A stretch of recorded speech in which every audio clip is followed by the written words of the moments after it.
Let's talk about the real benefit of chia seeds. I mean, if we talk about the omega 3s, okay, omega 3s are good for the heart, they're good for thinning the blood. And of course, salmon and sardines are always recommended because they have high amounts of omega 3.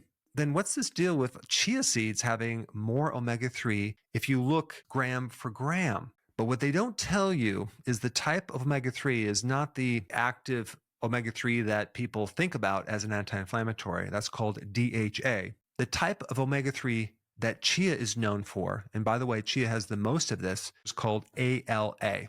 It's the thing that comes before the conversion into this active form of this omega 3. So the question is, how much of that ALA converts to DHA? And the answer is not very much. It's like 0.5%. The next point is about eggs.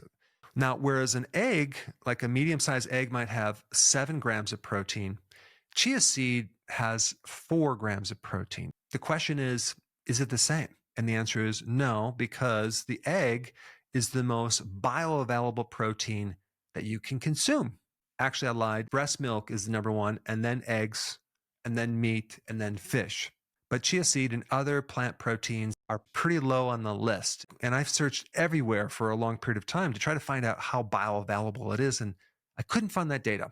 Now, chia seed also has some vitamin E, some vitamin C. It has some of the B vitamins. It has calcium, phosphorus, potassium, magnesium. And if you look at the research on chia seed, you'll see cardioprotective benefits, benefits to help lower your blood pressure, benefits for your brain, and can even thin your blood. But the biggest benefit from consuming chia seeds has to do with this soluble fiber. Okay, so, and what I normally do is take 2 tablespoons of chia seed and I'll put it in about a half a cup of either milk or almond milk, okay, unsweetened. And then I'll kind of mix it around until it swells up into this gel. And then I'll add some berries or some kefir, which is a little better than yogurt. But if you're going to use yogurt, I would use Greek yogurt, some coconut cream, and maybe some nuts. And it makes a great pudding, okay? But the benefit is in this gel. This gel is a soluble fiber that is a wonderful food for your microbiome. Your microbiome love this gel, and they can eat it up and turn it into food for the colon cells. And they can use it as energy. If you have inflammation in your gut, this would be a good thing to take. And also, if you have constipation, it can help you with that as well. Some people are concerned about these things called lectins, which can actually irritate the colon if there's inflammation. Well, chia seeds have very low amounts of lectins, so you don't have to worry about lectins with chia seed. Also in that gel, you have other nutrients like polyphenols.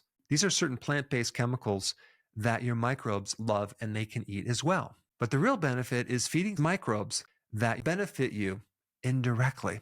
There's a huge connection between your mood and your energy and how your overall health is and the health of the gut microbiome. So I would recommend consuming things like chia seed and other things that can feed the microbes, including like fermented vegetables, like sauerkraut, pickles, kimchi, things like that on a regular basis. A couple little last points. You don't want to grind the seeds. You can soak them whole. The Aztecs used to consume chia seeds. So it's been around for a long time. Now, if you have not seen my other video on chia seeds, check it out. I put it up right here.